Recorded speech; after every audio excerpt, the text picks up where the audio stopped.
Hello hello hello. तो आ चुका है न्यूज़ फ्लश का एक और नया एपिसोड काफ़ी कम टाइम में। अब पार्ट वन में तो पूरा एपिसोड ईरान को डेडिकेटेड था, इसीलिए इसका पार्ट टू बनाना पड़ा बाकी चीज़ों को लेके, लेकिन इसमें भी थोड़ा बहुत ईरान घुस ही गया। Sad day.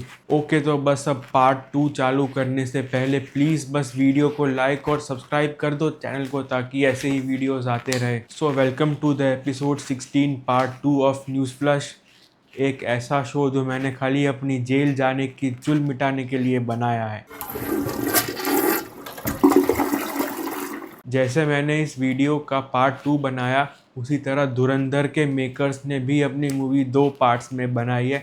I know it's a bad comparison. Okay, तो धुरंधर पार्ट टू का छोटा मोटा ट्रेलर आने के बाद वाईआरएफ ने उसके जवाब में अपने इंटरगैलेक्टिक ब्लॉकबस्टर की रिलीज डेट अनाउंस कर दी, कॉल्ड एल्फा।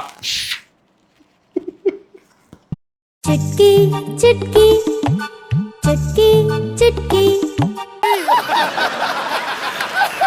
और ये अनाउंस होते ही धुरंधर के मेकर्स इतने ज़्यादा डर गए कि उन लोग ने धुरंधर 2 की डेट को 10 जुलाई से चेंज करके 19 मार्च कर दिया। नहीं तो यार, अगर क्लैश होता तो धुरंधर के मेकर्स तो बेचारे सड़क पे आ जाते। I mean seriously kudos to the makers of Dhurandhar 2, जो कि ये क्लैश करने से पीछे हट गए। On a serious note, I am super excited for Dhurandhar part 2, literally expecting fireworks, जिनके लिए बीएमसी ऑलरेडी इनको बैन कर चुकी है।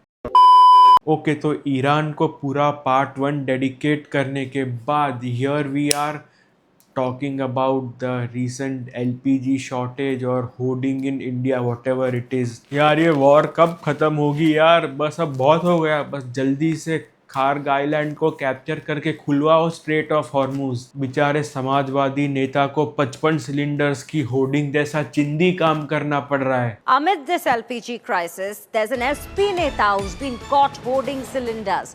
55 cylinders recovered from SP Neta's house. People struggle to get the LPG cylinders. SP Neta Abdul holds 55 cylinders at his Hapur home.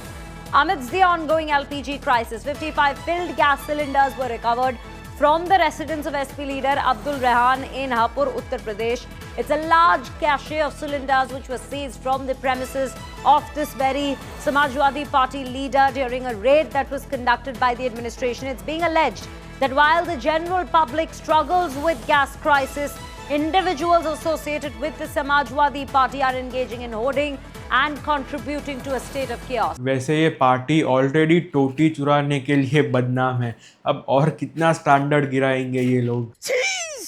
Okay, so the good part is कि strait of Hormuz is already opening for India bound ships, और कुछ कुछ ships इधर आ भी चुके हैं। और वैसे भी कुछ टाइम में तो ये स्ट्रेट खुल ही जाने वाला है, as the scale of strike against Iran is absolutely massive.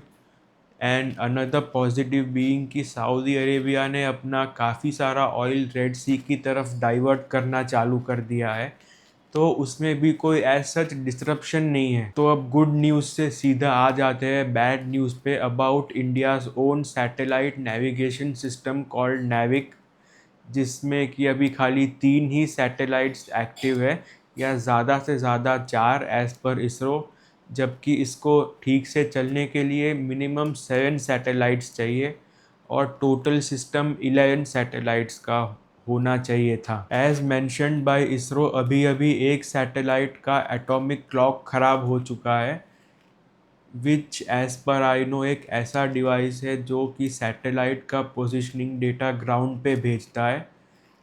तो अब क्योंकि इसके ख़राब होने के बाद ये सैटेलाइट कबाड़ बन चुका है, जिसकी वजह से ये नंबर बस 3 या 4 बचा है एक्टिव सैटेलाइट्स का। क्या हुआ बाबूजी? स्क्रू ढीला हो गया है। किसका?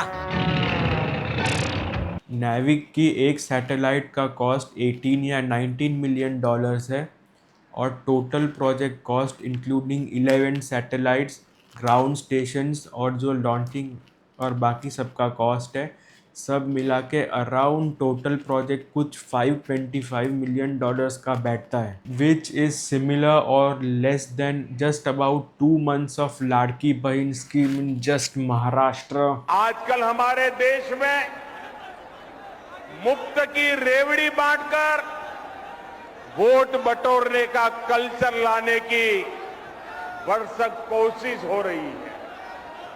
ये रेवड़ी कल्चर देश के विकास के लिए बहुत घातक है। इस रेवड़ी कल्चर से देश के लोगों को और खास करके मेरे युवाओं को बहुत सावधान रहने की जरूरत है। एवरीबॉडी, सबके सब चोर हैं साले। For a brief period, India was also in the league of US, EU, Russia, China and Japan, जिनके पास की उनका खुद का एक्टिव सैटेलाइट नेविगेशन सिस्टम है। लेकिन खैर किस्मत को तो रेवड़िया ही मंजूर है। Okay, again still let's hope कि कुछ इस सैटेलाइट्स का अरेंजमेंट हो और नेविक फिर से एक्टिव हो जाए। So just recently Pakistan strike the drug rehab centre in Afghanistan, taking more than 400 lives. Again prayers for all the victims. अब अगर होपफुली कुछ अगर ज़्यादा डिटेल में हुआ तो इसका एक पूरा सेगमेंट आएगा अगले एपिसोड में। तब तक बस अब ख़त्म करते हैं इस वीडियो को। प्लीज़ यार अब लाइक और सब्सक्राइब कर दो ताकि ऐसे ही एपिसोड्स आते रहे।